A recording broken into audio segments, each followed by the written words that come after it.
বিসমিল্লাহির রহমানির রহিম।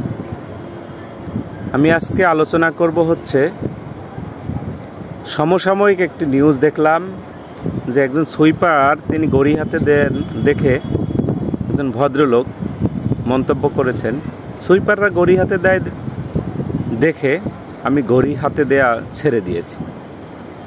এখন আমার প্রশ্ন হচ্ছে, ঘড়ি তো একটি অতীব প্রয়োজনীয় জিনিস। ঘড়ি দেখেই তো আমরা সময় নির্ধারণ করি, আমরা আমাদের দৈনন্দিন কাজগুলো করে থাকি।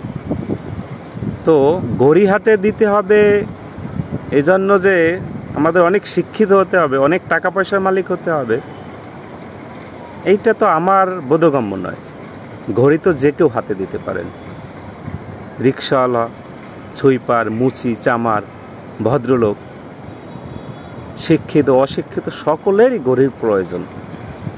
তো এই যে বৈষম্যমূলক একটি স্ট্যাটাস দেখলাম যে সুইপার ঘড়ি হাতে দিলে ইজ্জতে বাঁধে।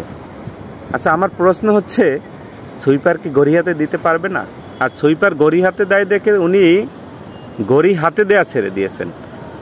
আচ্ছা, সুইপার তো জামা কাপড়ও পরেন, তো সুইপার জামা কাপড় পরলে কি তিনি জামা কাপড় কি পরবেন না? তো আমাদের সমাজে এরকম বৈষম্যমূলক আচরণ আজকে নয়, আদিকাল থেকে চলে আসছে।